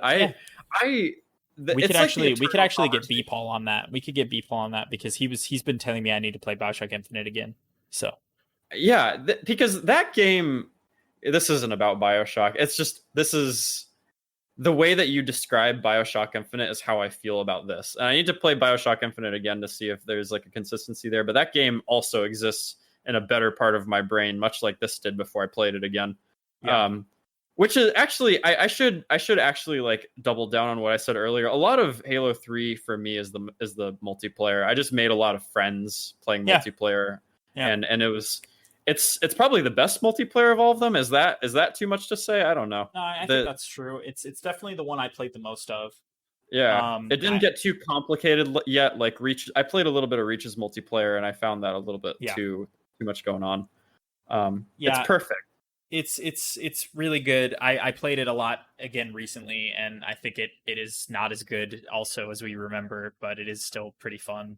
It's definitely still highly replayable for sure. But yeah, no, I mean, I'm with you for the most part. I think it's slightly better than I think you do, but I Halo 3 is a massive disappointment for me looking back. Because I remember it being a revelation.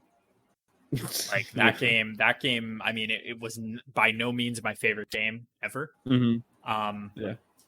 It probably at some point I would have said it was in my top 10, but it is not fun.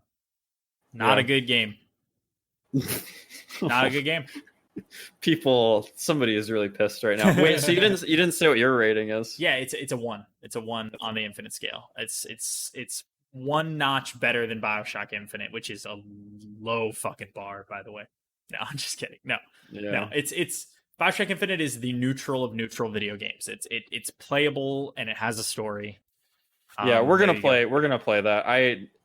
Every time we talk about it, I think I need to play this to prove to myself that this is not the bad experience that everybody's telling me it is. Yeah, well, I mean, God, because I loved it in 2013. This is a whole different podcast now, but totally. I mean, like, dude, I within like 2-ish days of beating BioShock Infinite, I was like, this sucks. That's how the scale was invented. Like Yeah, prior, I and know. there's a revisionist version of history where everybody likes to pretend like BioShock Infinite was bad. And then of course when you have like a circle jerk like that where everybody pretends it's bad, everyone else pretends that it's not bad because everyone is overreacting. And like all the people who like BioShock Infinite go, all these people used to like BioShock Infinite, but now they don't because one person criticized it really heavily, like that kind of shit. that Hmm. that I mean, dude, removed from that. Like I had a moment where I sat down with B Paul back when BioShock Infinite came out, and we talked through everything that we felt about that game, and the creeping realization that I didn't like that game scared me. Hmm. Like I remember playing through it and having a lot of problems with the gameplay. And then it Hmm. took me ruminating on the story and really thinking about it for a day to finally just go, no, this was kind of bullshit. Yeah. um Yeah. So I think you have this opinion of like that I'm just willy nilly saying that Bioshock Infinite is not good, but it No, is. I don't think that. I don't think that because you always mention the gameplay and stuff, and I think that that is probably true. And I do think that the ending of that game is a total meme and Yeah, possibly a farce. But um, my whole thing was the way it exists in my mind when I was playing it was everything about the art direction, everything about its weird, dark, like Disney movie kind of feel. Like you feel like you're in like a Disney princess movie that has yeah, completely gone fucked up, and yeah. I loved that when I first played it, but I don't remember much about the mechanics, and I know that that's a big thing. Like people think that that gameplay is kind of it got very like kind of bland, almost in the way that we're describing this.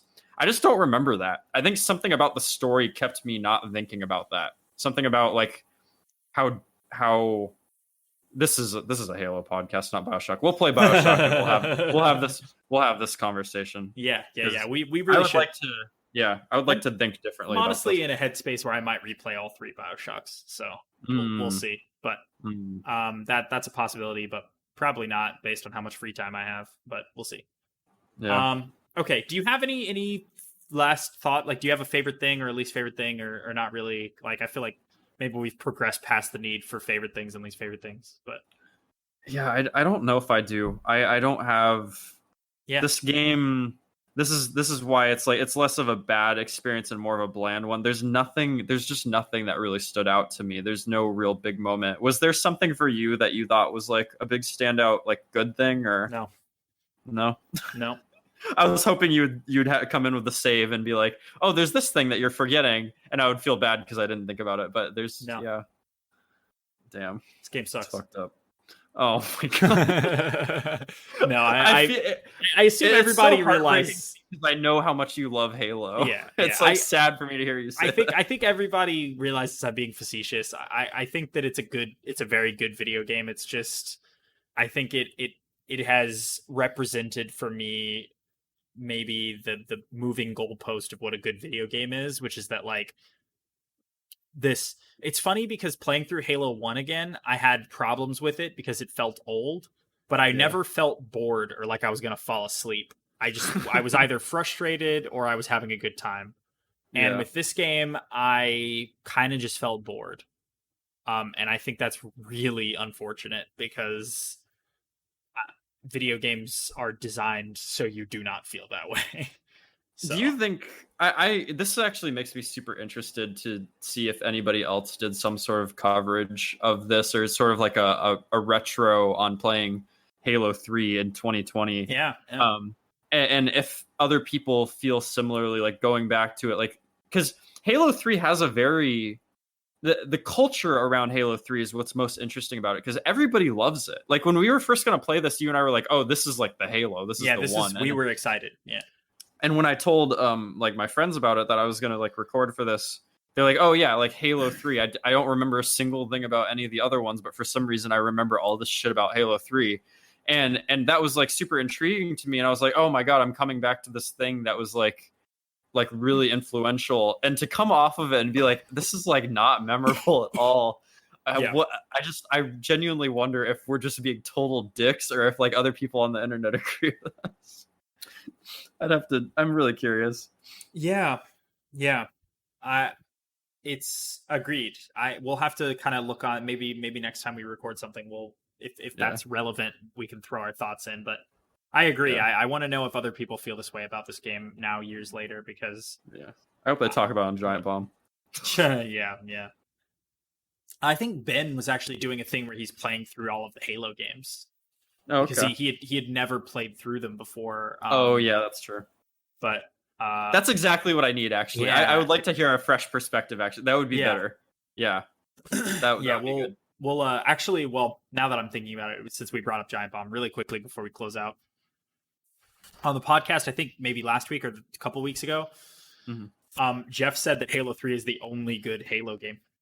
Oh no, we're assholes. Yeah, he actually said it was the first good Halo game, I think, maybe, but um, God and I damn. and this was like while we were in the middle of playing through it, and I was like, boy, this guy hasn't played this recently.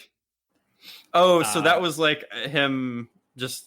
Well, yeah. I mean, I think we both felt similarly, like thinking about our experience with Halo 3. Yeah.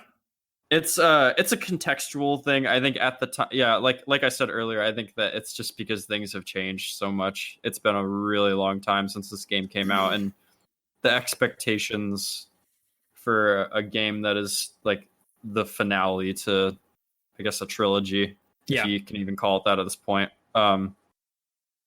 You just kind of have a different expectation. But it impressed me back then, and that's what's important. For sure, man. You can always cozy up to those warm feelings if you ever feel alone in a world that Halo 3 sucks in. Yeah, and it made me, more importantly, realize I should never play anything that I played when I was a kid again, because it'll never be good. Yeah, exactly. Now, you know what's interesting is going forward, these are all Halo games that you'll have never played before. So you'll be, like, when we do ODST, hopefully soon, you'll kind of be fresh. Yeah. But, I can never play a Silent Hill game again, because if I ruined Silent Hill for myself and realized it was never good, I think I wouldn't have a reason to live anymore. Yeah, that's it, dude. You would have run out of things.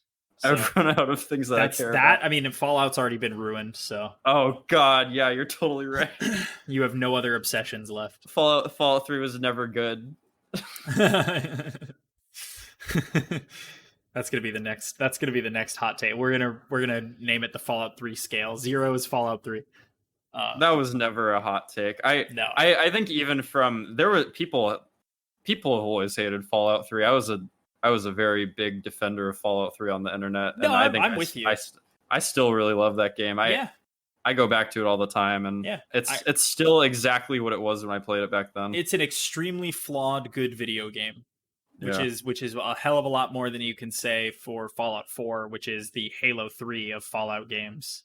It's just bland and unmemorable. Yeah, 3. It's just a fun piece of shit, you know. Yeah. Like, and that's a totally viable genre. That's why things like Deadly Premonition, people like those games. You know, it's just a good piece of shit. And on that note. Yeah, everybody needs a good piece of shit. I forgot to introduce us, but yeah. So you've been listening to the beautiful tones of Sean Petersohn with his new microphone, and William Chandler with the same microphone that he's had for a while, but a new apartment. So there you go. And this has been Co-op Compatriots. Thank you, everyone. Maybe there's 3 people who listen now, other than us. Three people counting us. Yeah. Well, I mean, consistent. 40 now. Yeah, but I feel like it's more funny to reference the idea that no one has ever listened or cared about this. It's 3 people counting us, so it's you, me, and then like James, who we made listen to it, put it on, trapped him to a chair and put it on his fucking phone or something. No, I think acknowledging that people might actually at some point be interested in listening to this is absurd, because it's hard for me to believe. But anyway, yeah, you've been listening to Co-op Compatriots. Next time we record will probably just be a regular Infinite Scale episode, so look forward to that. Yeah, and I think that's it. Thanks for chatting, Sean. Yeah, thanks. Yeah. Alrighty. All right. Bye. Bye.